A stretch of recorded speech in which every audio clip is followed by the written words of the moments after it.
The 100-plus page ballot measure is complicated, but the idea is straightforward. Vote yes on Measure C, and the city can build a stadium and convention center annex in the city's East Village. That's where Charger spokesman Fred Mass joined us to talk about the plan. Under the measure, the region's hotel room tax goes up from 12.5% to 16.5%, allowing a city agency to borrow roughly $1.1 billion. Mass says the team in the NFL will kick in another $650 million. And for cities like San Diego, which don't have the kind of robust corporate base that Silicon Valley has, or the multi-billionaire owner like you have in Los Angeles, you have different circumstances here. And if you want to keep your team, there's going to have to be some investment. Mass is quick to stress that taxpayer funding for the $1.8 billion project will come from out-of-town visitors. He says locals won't pay at all if they don't stay in a San Diego hotel. It's a important fabric of who we are as a city and how we sell ourselves as a city. And either we're a tourist destination or we're America's finest city. And I think that means your sports teams and your support for your sports team. So if you want the Chargers to stay, you got to vote for this. And the team needs plenty of votes. The city attorney says Measure C creates a special tax, and that requires a 2/3 vote to pass. In an effort to round up those votes, the team donated $4.4 million to the Yes on C campaign. I think we should all support Prop C because it's more than football. It's about the future of the city, it's about the vision, a grand vision for the city, and it's about jobs in the economy. If the vision argument isn't convincing, Chargers officials say, how about the money? They say the project will create demand for more local hotel rooms. Consultant Rob Hunden was hired by the team to review the stadium and convention center idea.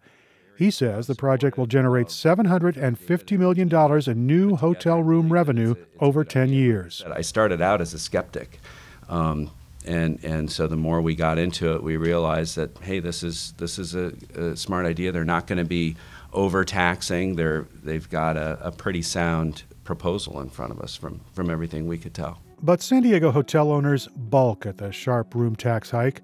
They hired their own consultant who found the project creates far less revenue than it would cost. And the San Diego Taxpayers Association won't support the plan because they fear the city's general fund might be tapped if revenues fall short of projections. Uncertainty is what worries Jeff Kawar.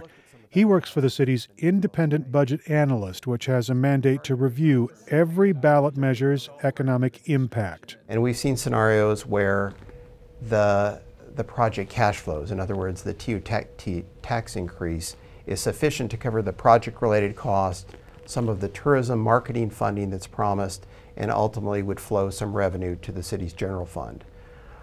Conversely, we've seen scenarios, there are plausible scenarios where the TOT increase would not be sufficient to cover the project-related costs. April Bowling is a key member of the No Downtown Stadium group. She likens the stadium's convention center add-on to a Christmas tree ornament. She says it's something that's designed to win votes. Bowling wants to keep the Chargers in San Diego, but she's not pleased how the team's plan came together. But when you're looking at public dollars, you really need to have a discussion and a negotiation. Bowling says her group has only raised a few $1,000s to fight Measure C, but she's optimistic the proposal will be defeated.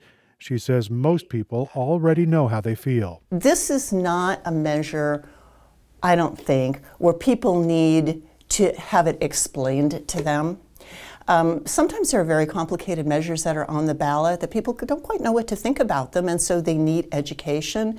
This is not one that needs education. Bowling wants to see the measure lose soundly by more than 50%. She says that'll keep the Chargers from pursuing the downtown site if the measure only fails by a few percentage points.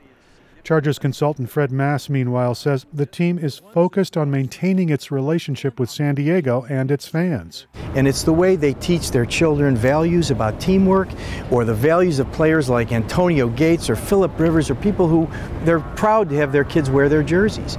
And we can't lose that. I mean, it's so important to who we are as a city, and to those families, we owe it to them. The Downtown Stadium Convention Center plan was born after NFL owners rejected the Chargers' plan for a new stadium with the Raiders in a Los Angeles suburb.